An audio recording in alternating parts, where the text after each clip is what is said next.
Praise the lord friends, I hope you all fine. प्रभु आप सभी को बहुत बहुत आशीष दें। और आज का सैबथ स्कूल जो है बहुत ही अच्छा है। 3 मार्च का सैबथ स्कूल है, परमेश्वर हमेशा अपने वादे निभाता है। और इसका शीर्षक है परमेश्वर हमेशा अपने वादे निभाता है। तो इसके बारे में मैं बस यही कहना चाहूँगी। आज जब जो हम सीखेंगे वो यही होगा कि परमेश्वर के जो वादे हैं उन पे हमें विश्वास करना चाहिए, क्योंकि वो मनुष्य नहीं जो झूठ बोले।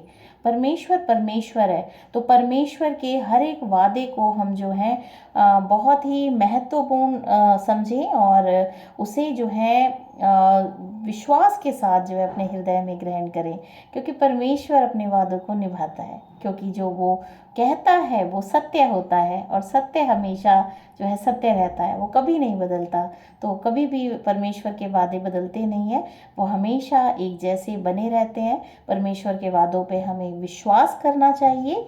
और हम पढ़ते हैं, इसमें शुरुआत करते हैं। इसमें जो भजन संहिता की जो किताब है उसका जो 78 अध्याय है, आप देखेंगे इसमें लिखा है परमेश्वर और उसके लोग। तो परमेश्वर ने उसके लोगों से वादे किए हैं, लेकिन कभी कभी जो है जो लोग हैं परमेश्वर के लोग, वो जो है हमेशा ही फेल हुए हैं परमेश्वर के नियमों को, आज्ञाओं को पालन करने में। और हम देखते हैं कि किस तरीके से उन्होंने हमेशा ही परेशानियों का सामना किया है इजराइलियों ने। तो यही सब जो है हम इस पाठ में अध्ययन करेंगे। और इसका जो इस बार का, इस वीक का जो सैबथ स्कूल है उसका शीर्षक भी यही है, अतीत से सबक लेना। तो हमें अपने अतीत से सबक लेना चाहिए। और कहा भी जाता है इंसान वही होता है जो अपनी गलतियों से सीखे। तो हमें अपनी गलतियों से सीखने की ज़रूरत है। और इसमें हम पढ़ते हैं भजनकार आसाफ इज़राइल के अतीत में हुए 3 अनुभवों के बारे में बात करता है। वे क्या कर रहे थे, ये अनुभव हमें क्या सबक सिखाते हैं। आसाफ इज़राइल के अतीत की समीक्षा करता है। इतिहास हमें दिखाता है कि परमेश्वर अपने वादे निभाता है, परंतु लोग परमेश्वर से किए अपने वादे तोड़ देते हैं। लोगों को अतीत की गलतियों से सीखना चाहिए। हम देखते हैं परमेश्वर हमेशा सच्चा है, उसके वादे हमेशा सच्चे होते हैं, लेकिन जो उसके जो लोग हैं वही जो हैं अपने वादों को तोड़ते हैं और फिर अपने ऊपर ताड़नाओं को वो जो है झेलते हैं। तो लोगों को अतीत की गलतियों से सीखना चाहिए। उन्हें अपने बच्चों को ईश्वर पर भरोसा करना और उसके वादों पर विश्वास करना सिखाना चाहिए। हमें अपने बच्चों को जो है यही सिखाना चाहिए कि परमेश्वर के वादे जो हैं सच्चे हैं और परमेश्वर पर हमें विश्वास करना चाहिए। और यहाँ पे आगे लिखा है, आसाफ की कविता एक चित्र कहानी के समान है। ये कहानी के समान इस पूरे अध्याय को बताया गया है।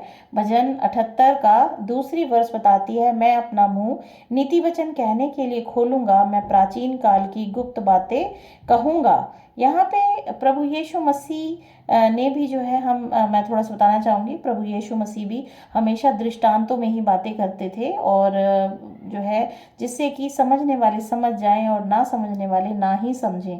तो यहाँ पे भी यही लिखा है कि मैं अपना मुंह नीति वचन कहने के लिए खोलूंगा, मैं प्राचीन काल की गुप्त बातें कहूंगा। जो सीक्रेट हैं वो परमेश्वर ने रिवील किए हैं और हमें उनसे सीखने की ज़रूरत है। यीशु ने अपने चेलों को महत्वपूर्ण बाइबल सच्चाई सिखाने के लिए चित्र कहानियों का उपयोग किया है, दृष्टांतों का उपयोग किया है। और मत्ती 13 अध्याय हम निकालेंगे।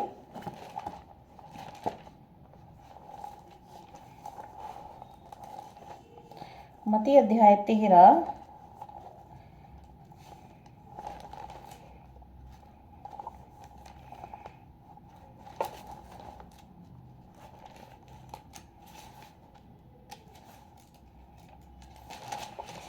अध्याय 13 उसकी 34 और 35 में लिखा है,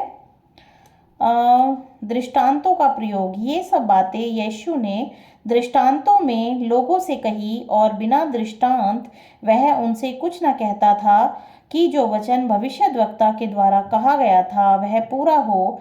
मैं दृष्टांत कहने को अपना मुंह खोलूंगा, मैं उन बातों को जो जगत की उत्पत्ति से गुप्त रही हैं प्रकट करूंगा। यहाँ पे देखते हैं कि प्रभु यीशु मसीह ने भी अपनी जो सारी बातों को वो समझाते थे, वो दृष्टांतों में ही बात करते थे, जिससे कि जो है जो गुप्त बातें हैं वो बुद्धिमान जो लोग होते थे, जो परमेश्वर के भय में चलते थे, वही समझ पाते थे। अन्यथा हर एक इंसान परमेश्वर की गुप्त बातों को समझ नहीं पाता है। तो उसी तरह से इसमें भी हमने पढ़ा 78 की 2 में कि नीति वचन के लिए मुंह खोलूंगा। तो परमेश्वर ने हमेशा जो है अपने सीक्रेट्स को मनुष्य जाति पे रिवील किया है। उसी तरह आसाफ चाहता है कि उसका भजन इजरायलियों को महत्वपूर्ण आध्यात्मिक सबक सिखाए। इस अध्याय के द्वारा इजरायलियों को वो महत्वपूर्ण सबक बताना चाहता है। भजन निर्गमन के समय के बारे में बात करता है। यहाँ पे निर्गमन में जो इजरायलियों ने गलती करी है, जो कि हम निर्गमन किताब में जो वर्णित हैं यहाँ पे, वो सब जो है उसका वर्णन दिया है 78 अध्याय के 9 से 54 में जो है सब वर्णन किया गया है। निर्गमन वह समय था जब परमेश्वर ने अपने लोगों को मिस्रियों से बचाया था, और भजन उस समय के बारे में भी बात करता है जब परमेश्वर अपने लोगों को वादा किए गए देश में ले गया। यहाँ पे देखते हैं कि परमेश्वर जो है परमेश्वर अपने लोगों को जो है वादा किए कनान देश में ले गया, उसके बारे में भी इस भजन में बात की गई है 55 से 64 में। यहाँ पे लिखा है, उसने उनके सामने से अन्य जातियों को भगा दिया और उनकी भूमि को डोरी से माप माप कर बांट दिया और इज़राइल के गोत्रों को उनके डेरों में बसाया। और तो भी उन्होंने परम प्रधान परमेश्वर की परीक्षा की और उससे बलवा किया और उसकी चितौनियों को ना माना और मुड़कर अपने पुरखाओं के समान विश्वासघात किया। उन्होंने निकम्मे धनुष के समान धोखा दिया, क्योंकि उन्होंने ऊंचे स्थान बनाकर उसको रीस दिलाई और खुदी हुई मूर्तियों के द्वारा उसमें से जलन उपजाई। परमेश्वर सुनकर रोष से भर गया और उसने इज़राइल को बिल्कुल तज दिया। उसने शीलो के निवास अर्थात उस तंबू को जो उसने मनुष्यों के बीच खड़ा किया था त्याग दिया और अपनी सामर्थ्य को बंधुआई में जाने दिया और अपनी शोभा को द्रोही के वश में कर दिया। उसने अपनी प्रजा को तलवार से मरवा दिया और उसने अपने निज भाग के विरुद्ध रोष में भर गया। उनके जवान आग में भस्म हुए और उनकी कुमारियों के विवाह के गीत न गाए गए। उनके याजक तलवार से मारे गए और उनकी विधवाएं रोने ना पाई। यहाँ पे देखते हैं किस तरीके की विपत्तियों का सामना जो है इज़राइल ने हमेशा ही किया है, जब जब जो है उन्होंने परमेश्वर को रीस दिलाई।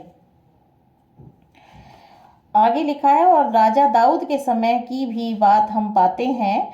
यहाँ पे 65 से 72 में लिखा है, तब प्रभु मानो नींद से चौंक उठा और ऐसे वीर के समान उठा जो दाखमधु पीकर ललकारता हो। उसने अपने द्रोहियों को मारकर पीछे हटा दिया और उनकी सदा की नाम धराई कराई। फिर उसने यूसुफ के तंबू को तज दिया और अप्रेम के गोत्र को ना चुना, परंतु यहूदा ही के गोत्र को चुना और अपने प्रिय सिय्योन पर्वत को चुन लिया। उसने अपने पवित्र स्थान को बहुत ऊंचा बना दिया और पृथ्वी के समान स्थिर बनाया, जिसकी नींव उसने सदा के लिए डाली है। फिर उसने अपने दास दाऊद को चुनकर भेड़शालाओं में से ले लिया। वह उसको बच्चे वाली भेड़ों के पीछे पीछे फिरने से ले आया कि वह उसकी प्रजा याकूब की अर्थात उसके निज भाग इज़राइल की चरवाही करे। तब उसने खरे मन से उनकी चरवाही की और अपने हाथ की कुशलता से उनकी अगुवाई की।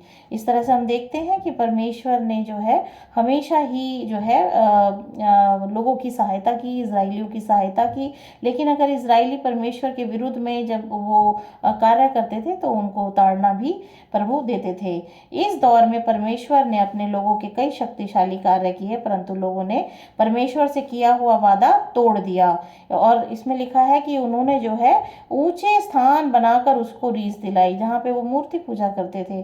तो इज़राइल ने परमेश्वर के साथ वादा तोड़ा। इज़राइल का इतिहास हमें बार बार दिखाता है कि लोगों ने परमेश्वर पर भरोसा करने से इनकार कर दिया। हमेशा लोग जो है परमेश्वर पे भरोसा नहीं करते थे। वो अपनी ज़रूरतों के लिए हमेशा परमेश्वर को जो है धिक्कारते रहते थे और कभी भी उन्होंने भरोसा नहीं किया इजरायलियों ने। इसीलिए हम देखते हैं 40 साल सब मर खप गए और कोई कनान नहीं पहुंचने पाया। इजराइल ने झूठे देवताओं पर भरोसा किया और उनकी पूजा की। 78 का 58 बताता है, क्योंकि उन्होंने ऊंचे स्थान बनाकर उसको रीस दिलाई और खुदी हुई मूर्तियों के द्वारा उसमें से जलन उपजाई। आसाप चाहता है कि उसके लोग समझें कि अतीत में उनके पिताओं ने परमेश्वर को क्यों अस्वीकार कर दिया था। उनके पिता परमेश्वर ने उनके लिए जो कुछ भी किया वह सब भूल गए और उन्हें परमेश्वर पर भरोसा नहीं था। उन्होंने परमेश्वर की परीक्षाएं ली। 78 का ही 18 वर्ष बताती है, अपनी चाह के अनुसार भोजन मांगकर मन ही मन परमेश्वर की परीक्षा की। और 41 वर्ष बताती है, 41 वर्ष में वे बार बार परमेश्वर की परीक्षा करते थे और इजराइल के पवित्र को खेदित करते थे। उन्होंने ना तो उसका भुजबल स्मरण किया, ना वह दिन जब उसने उनको द्रोही के वश से छुड़ाया था। और 56 वर्ष बताती है, तो भी उन्होंने परम प्रधान परमेश्वर की परीक्षा की और उससे बलवा किया और उसकी चितौनियों को ना माना। इस तरह से हम देखते हैं किस तरह से हमेशा ही इजराइलियों ने परमेश्वर के साथ जो है धोखा किया और परमेश्वर की आज्ञाओं को तोड़ा, उसके वादों को तोड़ा और वे उसके विरुद्ध लड़े। वे उसकी व्यवस्था, उसकी प्रतिज्ञा, उसके नियमों को निभाने में असफल रहे। 78 चैप्टर की ही 10 वर्ष बताती है, उन्होंने परमेश्वर की वाचा पूरी नहीं की और उसकी व्यवस्था पर चलने से इनकार किया। और 37 वर्ष बताती है, 37 वर्ष में लिखा है, क्योंकि उनका हृदय उसकी ओर दृढ़ ना था, ना वे उसकी वाचा के विषय सच्चे थे, परंतु वह जो दयालु है वह उनके अधर्म को ढांपता और उन्हें नष्ट नहीं करता। वह बार बार अपने क्रोध को ठंडा करता है और अपनी जलजलाहट को पूरी रीति से भड़कने नहीं देता है। देखिए, परमेश्वर दयालु है, इसीलिए हमेशा वो अपने लोगों के अधर्म को ढांपता है और उन्हें त्याग तो देता है पर नष्ट नहीं करता है। और बार बार वह अपने क्रोध को ठंडा करता है और अपने लोगों को जो है मौका देता है कि ये जो है अपनी गलतियों को सुधारें और फिर से मेरे पास आ जाएं।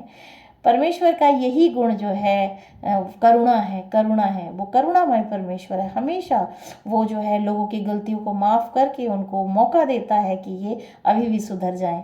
तो प्रभु का मैं बहुत बहुत धन्यवाद करती हूँ। इतना महान परमेश्वर है।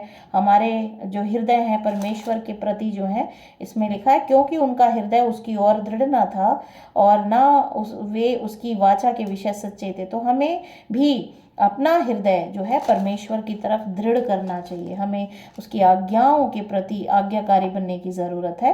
वे उसके विरुद्ध लड़े, वे उसकी व्यवस्था, उसकी प्रतिज्ञा और उसके नियमों को निभाने में असफल रहे। आसाप इतिहास से दिखाता है कि इजराइल ने परमेश्वर को अस्वीकार कर दिया क्योंकि वे यहोवा पे भरोसा करने में विफल रहे। 78 का 7 वर्ष में लिखा है, जिससे वे परमेश्वर का भरोसा रखें और परमेश्वर के बड़े कामों को भूल ना जाएं, परंतु उसकी आज्ञा का पालन करते रहें। ये उन्होंने वाचा बांधी थी कि वो उस पर भरोसा रखेंगे।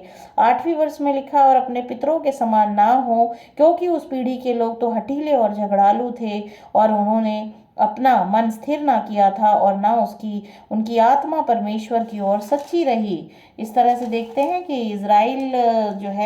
इजराइल ने हमेशा ही परमेश्वर के साथ जो अपने वादे किए वो तोड़े। जब हम भजन 78 पढ़ते हैं तो हम लोगों से परेशान हो सकते हैं। हम खुद से पूछ सकते हैं, वे इतने जिद्दी कैसे हो सकते हैं? वे अतीत की गलतियों से कैसे नहीं सीखते थे? इससे पहले कि हम इजराइलियों का न्याय करें, हमें अपने बारे में सोचना चाहिए। हम कितनी बार उन अद्भुत कार्यों को भूल जाते हैं जो परमेश्वर ने अतीत में हमारे लिए किए थे। हम कितनी बार वह काम करना भूल जाते हैं जो वह कहता है। भजन 78 हमें सिखाता है कि हमें खुद पर भरोसा नहीं करना चाहिए, हमें परमेश्वर और उसकी दया पे भरोसा रखना चाहिए। जब इजराइल ने परमेश्वर की सहायता के बिना अपनी ताकत से लड़ी तो वे हार गए। और 78 की 9 वर्ष बताती है, प्रेमियों ने तो शस्त्रधारी और धनुर्धारी होने पर भी युद्ध के समय अपनी पीठ दिखा दी। और 62 से 64 में लिखा है, उसने अपनी प्रजा को तलवार से मरवा दिया और अपने निज भाग के विरुद्ध रोष से भर गया। उनके जवान आग से भस्म हुए और उनकी कुमारियों के विवाह के गीत न गाए गए। उनके याजक तलवार से मारे गए और उनकी विधवाएं रोने ना पाई। इस तरह से हम देखते हैं कि परमेश्वर हमें परमेश्वर पे, उसकी दया पे भरोसा रखना चाहिए। और जब भी इज़राइल ने परमेश्वर की सहायता के बिना अपनी ताकत से लड़ाइयाँ लड़ी हैं तो वे हार गए। हमें पहले परमेश्वर पे भरोसा करना चाहिए, अन्यथा हम जो कुछ भी करेंगे उसमें अंत में असफल हो जाएंगे। तो आपने अपनी इस सबक से जो है क्या सीखा? इस सबक से हमने यही सीखा कि परमेश्वर के प्रति आज्ञाकारी रहें, उसकी विधियों को, उसके नियमों को हम मानें, और जो हम परमेश्वर से वादा करते हैं उसको हम निभाएं। और कभी भी हम परमेश्वर के प्रति अपने हृदय को कठोर ना करें, हमेशा प्रभु पे पूर्ण भरोसा रखें। तो प्रभु हमें इस वचन के द्वारा, इस सैबथ स्कूल स्टडी के द्वारा बहुत बहुत आशीष दें और हम अपने हृदय को परमेश्वर की तरफ लगाएं। तो प्रभु आप सभी को आशीष दें। आमीन।